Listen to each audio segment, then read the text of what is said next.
I'm a bit late to the party when it comes to the Final Fantasy VII Remake, but this is a good opportunity to make a bit more gaming related content again. See this as a little experiment. Also, huge spoiler warning, and I only consider the original Final Fantasy VII from 1997 for this video, ignoring everything that came after it. A few weeks ago, Square Enix published a new trailer for the Final Fantasy VII Remake called the Theme Song Trailer. It shows many famous scenes we know from the original Final Fantasy VII, and visuals and art look really good so far. However, as a very skeptical person, I also noticed some story-specific differences that I want to talk about in this video. We see a very important character, or construct as I would call it, in the first 20 seconds of the trailer, Jenova. She's one of the main antagonists of the original game. For those who don't know, the first episode of the remake will only cover Midgar, so this scene must be in Midgar too, in the Shinra headquarters to be precise. And yes indeed, Jenova appears in the Midgar section of the original too, but she or it is stored slightly different. Her being in a glass tank like we see here is something we know from the Nibelheim reactor section of the original. My first thought was that this might be a flashback, but one scene in the trailer proved this wrong. Aeris never sees Jenova in the glass tank in Nibelheim, not even in the HQ. In the scene of the trailer, we see her too, and she and the others react to a character standing in front of the glass tank. We will talk about him in a minute. So this must be in the Shinra headquarters in Midgar, at least when they don't make major changes to the original story. Another indicator that this is the Jenova from the Shinra HQ would be a missing head, but this is really tough to see due to the YouTube compression. However, I found a less compressed version of the trailer, and with a bit of Photoshop magic, it really looks like the head is missing. Of course, when you watch this on YouTube, the compression is back again, but I'll link a screenshot in the description. So, headless Jenova in the Shinra HQ confirmed, but what's the big deal about her new glass tank? Well, that's not all. Now we come to the other character appearing in front of it, Sephiroth. In the original, we don't see him ourselves in the Midgar section at all. We only see his sword still sticking in the back of a dead President Shinra, and a frightened Palmer tells us that he saw Sephiroth and even heard his voice. In the trailer, as mentioned, our protagonists see him standing in front of headless Jenova. This did not happen in the original, and here is a bit where my personal skepticism comes from. The original game was very enigmatic when it comes to Jenova and Sephiroth, especially at the beginning of the game. It was not clear what was actually going on, and you had to piece the puzzle pieces together yourself as a player. You see Sephiroth outside of flashbacks after about 10 to 15 hours for the first time on the cargo ship when you leave the starting continent on your way to Costa del Sol. Else you only hear from people who saw a mysterious guy in a black cloak wearing a big sword wandering around. Jenova herself can only be seen in the tank one time, and when we fight her on the cargo ship later too. So all her appearances we see in the trailer are completely new to this part of the game. And if we look closer into it, the original game actually heavily indicated that Sephiroth was actually not present in Shinra HQ at all. We have Hojo's reunion theory, and that the reunion, so all creatures and persons infested with Jenova cells are moving to the same place, was triggered by Sephiroth from the North crater. If we look at the tank where headless Jenova was stored in the HQ, we find out that it was forcefully opened from inside. So the theory was that Jenova's head, or Sephiroth, now had her chest figures all in place. Her headless body was activated from the North crater and freed itself in the HQ, while her head and Sephiroth were still in the crater the whole time. Her body then created the illusion of looking like Sephiroth, or morphed into the form of him and killed President Shinra. We also suddenly see Jenova-related monsters appearing as enemies in the HQ. I always wondered how Headless Jenova got the sword though. It fell together with Sephiroth down the Mako pit in the Nibelheim reactor. Maybe Sephiroth had a spare sword in the HQ, or it's some kind of illusion too. Why Headless Jenova took the form of Sephiroth is a very complex topic. One part could be to actually get Cloud and his Avalanche friends, including Aeris, involved into chasing the fake Sephiroth, because Cloud's, Tifa's and Aeris' background stories are strongly connected to him.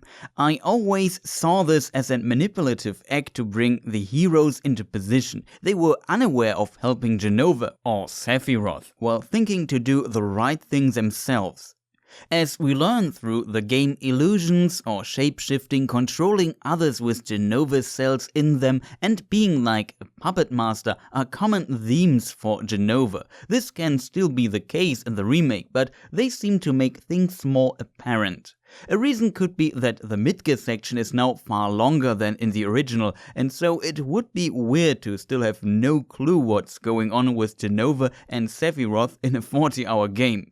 The question remains though, is this the real Sephiroth in the trailer? We see that Sephiroth blocks Cloud's attack and the others see and react to him too, so he can't really be some kind of illusion and must have a physical presence here. He can't also be Jenova because she is still in the tank behind him. Maybe it's some kind of a so-called Sephiroth clone, which are people injected with Jenova cells and exposed to Mako energy, not actual genetic copies. Controlled by Sephiroth or Jenova's head in the crater to free the headless Jenova. Or it is indeed the real Sephiroth, which would be a huge change to the story.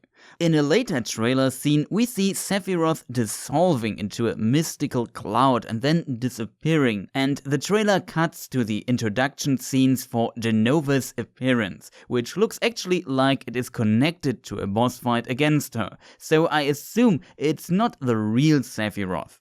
I believe the scenes are connected because here we see Tifa lying on the ground, and in this scene we see her standing up again. The area seems to change a bit though. Aeris also comments it's the source of everything, which is actually an important information that makes me wonder how she knows so much about Jenova so early in the game. We actually learn about Jenova's role much later in the original. Interestingly, in the scene Cloud is missing, who fell down, and we see Shinra's mad scientist Hojo observing him on a camera monitor while he recovers from the fall. Hojo seems to recognize him, which makes sense because it was him who put an injured Cloud and Zack into these tanks to experiment on them. However, I assume Cloud gets back to the others and then they fight Jenova together in the remake because he is present in the fight.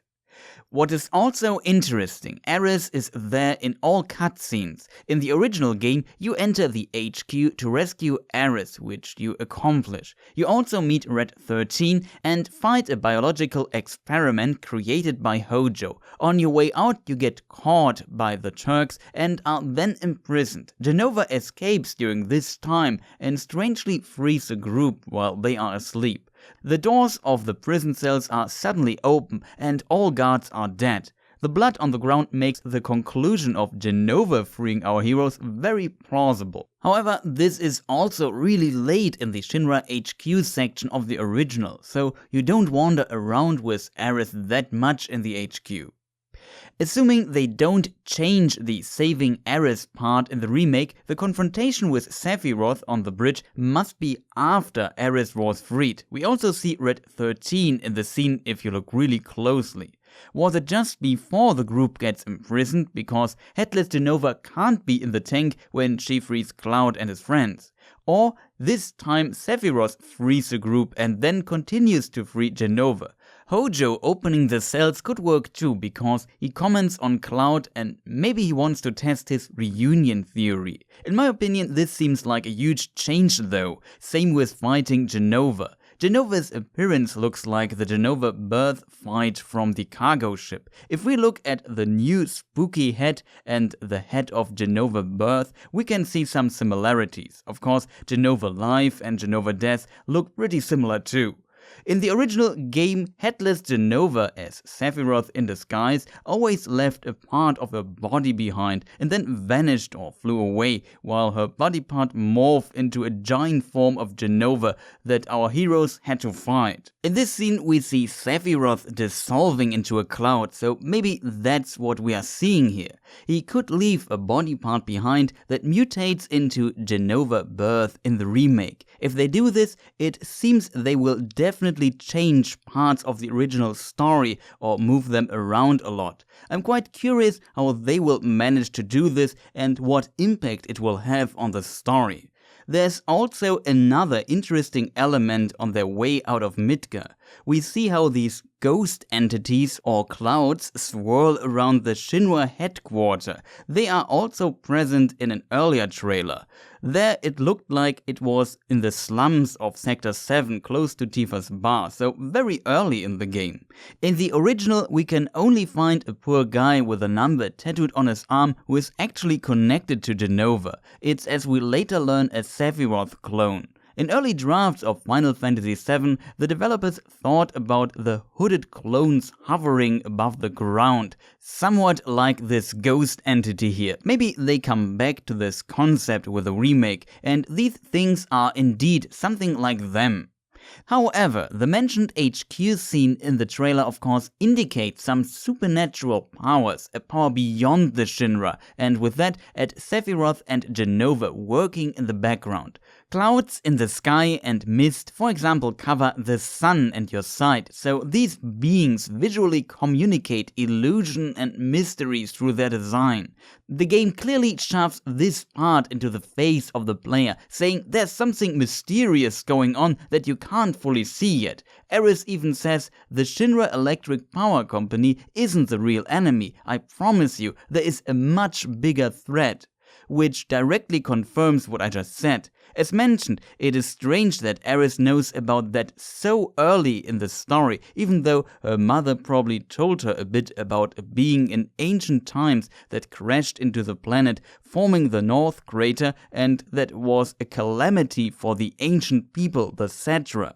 On my first playthrough of the game, I thought I was chasing Sephiroth and wondered why he would leave his unique sword behind that only he could use. It was a really cool moment when I later found out that this was most likely not the case. Even I, as player, was tricked by Jenova or Sephiroth and their conspiracies and illusions. I will never forget the Nibelheim photo reveal scene in the North Crater, one of my magic moments of this game. I was so confused and flashed when I found out what probably really happened. For me, this was one of the best things about Final Fantasy VII's story. I spent tons of hours writing theories about it in some fan forums. I replayed the game many times and even wrote down some dialogues by hand so I could get a clearer image on what is going on. This was a huge part of what I loved about the game, finding hints to uncover the conspiracy that was going on in the background I never saw coming.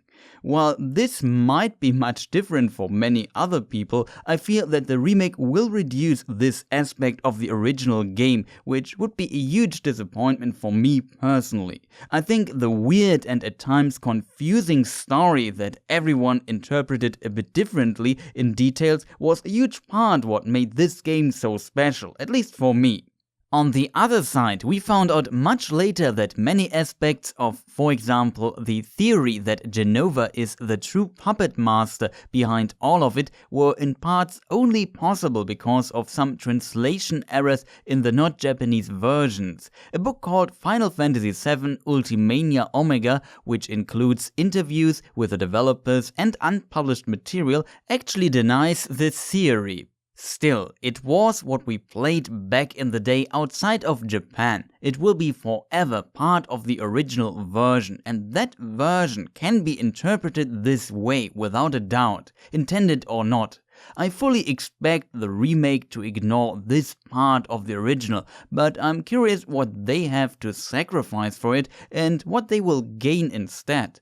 Just by the looks of the trailer, it seems Square Enix wants to make some changes and adjustments and maybe get rid of the enigmatic character of the game, structuring it more clearly. Some will applaud this for accessibility and creating a unified canon and maybe a unified interpretation of the story, but as a huge Tolkien fan, where canon is also often heavily debated, I must admit that for me personally, interpretation and looking deeper into the story than I otherwise would, finding good arguments for interpretation is what was the best part of the original game for me.